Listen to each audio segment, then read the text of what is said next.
বোঝার মাধ্যমে, কেউ খুশি উদযাপন করে অশ্লীলতা বেহায়াপনার মাধ্যমে, কেউ খুশি উদযাপন করে আকাশবাদী, পটকাবাজি, আরো যত অপকর্ম আছে সব কিছুর মাধ্যমে। ওটাই তাদের জন্য খুশি, ওটাই তাদের জন্য ঈদ। আল্লাহ নবী বলেন, তবে তাদের খুশির মধ্যে, আমাদের মধ্যে, তাদের আনন্দ উদযাপনের মধ্যে, আমাদের আনন্দ উদযাপনের মধ্যে আকাশ জমিনের তফাৎ আছে, অনেক পার্থক্য। মুসলমান কোনদিন খুশি উদযাপন গান বাজনার মাধ্যমে করে না। মুসলমান কোনদিন নর্তকীদের নাচানাচির মাধ্যমে খুশি উদযাপন করে না। মুসলমান মদ গাঁজা সেবন করার মাধ্যমে খুশি উদযাপন করে না। মুসলমান খুশি উদযাপন করে আল্লাহর বড়ত্ব মহত্ব ঘোষণার মাধ্যমে, শুকরিয়া আদায় করার মাধ্যমে। মুসলমান কার কি পালন করে? খুশি পালন করে, খুশি উদযাপন করে কার মাধ্যমে? আল্লাহ পাকের শুকরিয়া ঘোষণা করার মাধ্যমে, আল্লাহর বড়ত্ব মহত্ব ঘোষণার মাধ্যমে। সুবহানাল্লাহ। এইজন্য নবী বলেন, ইন্না লিকুল্লি কওমি ঈদান ওয়া হাযা ঈদুনা। প্রত্যেক সম্প্রদায়ের ঈদ আছে, আর এটা হলো আমাদের ঈদ। আমাদের ঈদ কি? আমরা সকলে একত্রিত হয়ে একসাথে বসে ঈদ উদযাপন করব, ঈদগাহে উপস্থিত হব, ঈদগাহে সমবেত হব, আমরা নামাজ পড়ব, আল্লাহর বড়ত্ব মহত্ব ঘোষণা করব। মুসলমানদের ভ্রাতৃত্ব বন্ধন মজবুত হবে। মুসলমান এক মুসলমান আরেক মুসলমানকে সালাম দিবে, কৌশল বিনিময় করবে। এটাই হলো মুসলমানদের ঈদ। তো মুসলমানের মিলন মেলা হবে, মুসলমান ঐক্য হবে, মুসলমানদের ভ্রাতৃত্ব বন্ধন মজবুত হবে।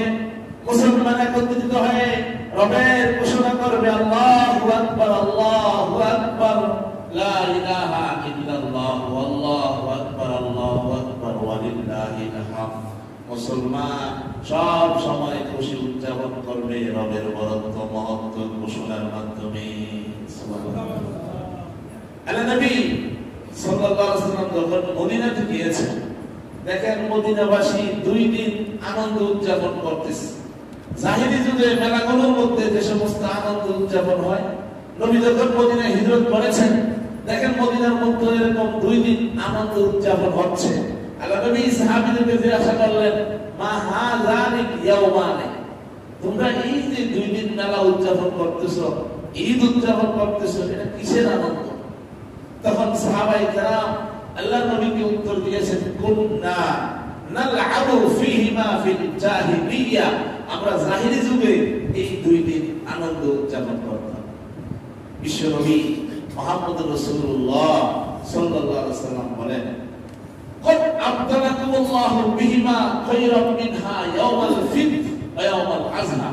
আল্লাহ তোমাদেরকে তোমাদের এই 2 দিন থেকে উত্তম 2 দিন দান করেছেন।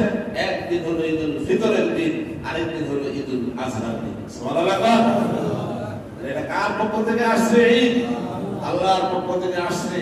আজকে সেই ঈদুল ফিতরের নামাজ আদায় করার জন্য আমরা শরীক হয়ে গিয়েছি, একত্রিত হয়ে গিয়েছি, আমরা সমবেত হয়েছি, এই ঈদ উদযাপন করব। এই ঈদ কি আমরা যারা মসজিদে আসছি তাদের জন্য না সবার জন্য? আজকে ঈদ, আজকে ঈদ সবার জন্য। গরিবের ধনীর জন্য যেভাবে ঈদ, গরিবের জন্য সেইভাবে ঈদ, ধনীর জন্য যেভাবে ঈদ, এতিমের জন্য সেইভাবে ঈদ। শুধু আনন্দ উদযাপন আমরা করব না সমাজের গরিব অসহায় যারা আছে তারাও আনন্দ উদযাপন করবে, তারাও আনন্দ উদযাপন করবে। এই জন্য আমরা তো তাদের খোঁজ খবর রাখি না। নিয়ম হলো ঈদগাহে আসার আগে আপনার সদকায়ে ফিতর, আপনার যাকাত আদায় করে দেওয়া। আপনি আজকে ফিতর খাবেন, পায়েস খাবেন, আল্লাহ পাকের শুকরিয়া আদায় করবেন, ঈদ উদযাপন করবেন।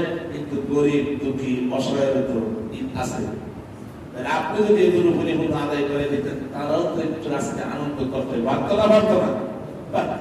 এই জন্য ঈদের আগেই সবকিছু আদায় করে দেওয়া উচিত, যাতে সে কিছু চাল কিনতে পারে, কিছু চিনি কিনতে পারে, কিছু সেমাই কিনতে পারে, আরো বিভিন্ন কিছু হয়। এই জন্য ঈদ নির্দিষ্ট ব্যক্তিদের জন্য না, সবার জন্য, সবার জন্য। আল্লাহ নবী সাল্লাল্লাহু আলাইহি ওয়াসাল্লাম একদিন ঈদগাহে উদ্দেশ্যে বের হয়েছে, ঈদের নামাজ পড়তে যাবেন। এমন সময় দেখে রাস্তার পাশে দাঁড়িয়ে একটা ছোট্ট বাচ্চা, ছোট্ট শিশু কান্না করতেছে। আল্লাহ নবী ওই বাচ্চাকে জিজ্ঞাসা করলেন, হে শিশু, আজকে ঈদের দিনে আনন্দের দিনে, খুশির দিনে তুমি রাস্তার পাশে দাঁড়ায় একা একা কান্না করছো কেন? ওই শিশুটি আল্লাহ নবীর চেহারার দিকে তাকায় কান্না করে দিলেন। আল্লাহ নবীকে লক্ষ্য করে বললেন, আমার পিতা আল্লাহ নবীর সাথে জিহাদে গিয়ে শাহাদাত বরণ করেছে, অথবা আমার মায়ের অত্যন্ত বিয়ে হয়েছে, আমার মায়ের বর্তমান স্বামী অত্যন্ত রূঢ় স্বভাবের, সে আজকে খুশির দিনে আমাকে ঘর থেকে গলা ধাক্কা দিয়ে বের করে দিয়েছে, তাই আমি দুঃখে রাস্তার পাশে দাঁড়িয়ে একা একা কান্না করতেছি। আল্লাহ নবী যখন শিশুটির জবান থেকে কথা শুনলেন, নিজের চোখের পানি ধরে রাখতে পারলেন না, চোখের পানি ছেড়ে দিলেন। আল্লাহ নবী শিশুটির দিকে তাকায়া বললেন, ও বৎস, আমি যদি তোমার পিতা হই, আয়েশা যদি তোমার মাতা হয়, ফাতেমা যদি তোমার বোন হয়, তাহলে কি তোমার সকল ব্যথা দূর হবে? শিশুটি আল্লাহ নবীর দিকে তাকায়া বললেন, ইয়া রাসূলুল্লাহ, আমার আর কোনো ব্যথা থাকবে না। দুনিয়ার শ্রেষ্ঠ মানুষ আমার পিতা, দুনিয়ার শ্রেষ্ঠ রমণী আমার মাতা হবে, দুনিয়ার শ্রেষ্ঠ মানুষ জান্নাতীদের সর্দার আমার বোন হবে।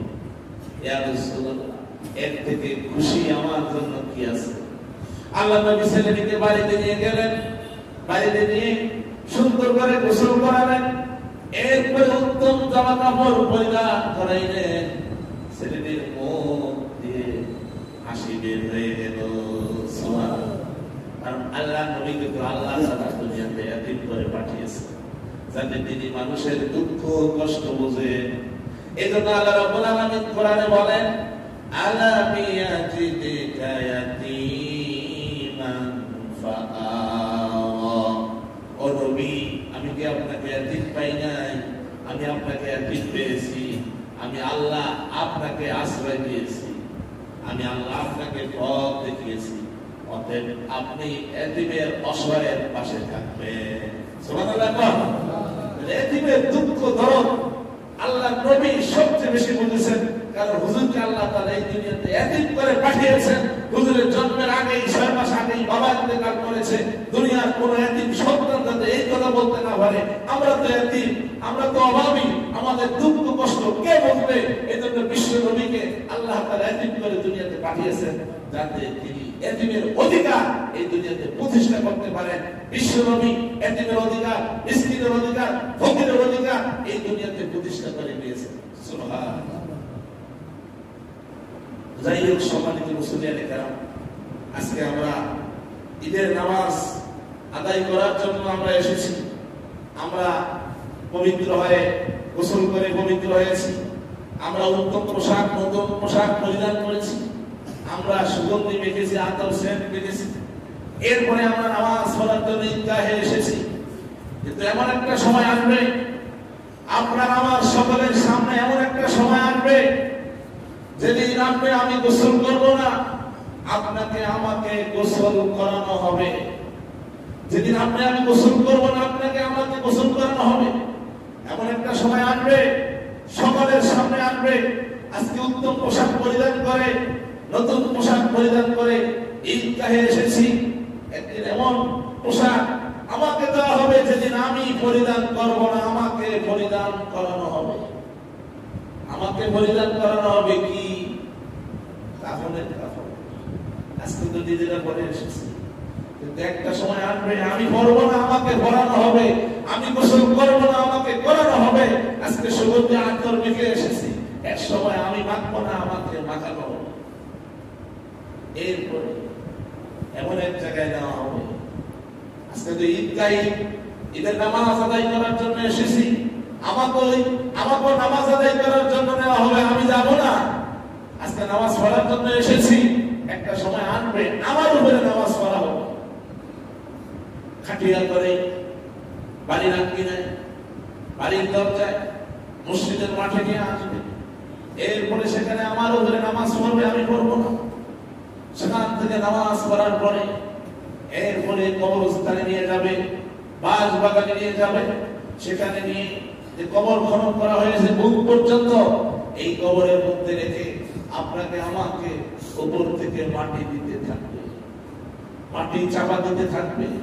সবাই দিবে যে লোকগুলো আপনাকে ভালোবেসেছে, আপনার ছেলে, আপনার সন্তান, আপনার আত্মীয় স্বজন, তারাই আপনার বুকের উপরে মাটি দিবে। কথা বলেন ঠিক নেবে। এরপরে আপনাকে আমাকে এমন এক জায়গায় রাখা হবে যেখানে আর কেউ যাবে না, যেখানে আর কেউ যাবে না। আপনাকে আমাকে সেই বাগানে রেখে সবাই চলে আসবে, সবাই চলে আসবে। এরপরে সেখানে আপনার আমার কি হবে? সেখানে আপনার আমার কি হবে? এজন্য বিশ্বনবী মুহাম্মদ রাসূলুল্লাহ সাল্লাল্লাহু আলাইহি ওয়াসাল্লাম হাদিস শরীফের মধ্যে ইরশাদ ফরমান, আল কবরু রাউযাতুন মিন রিয়াজিল জান্নাহ আও হুফরাতুন মিন হুফারিন নার। কবর কারো জন্য জান্নাতের বাগান থেকে একটা বাগান হবে, কবর কারো জন্য জাহান্নামের গর্ত থেকে একটা গর্ত হবে। আজকে এই ঈদ উদযাপন কাদের জন্য?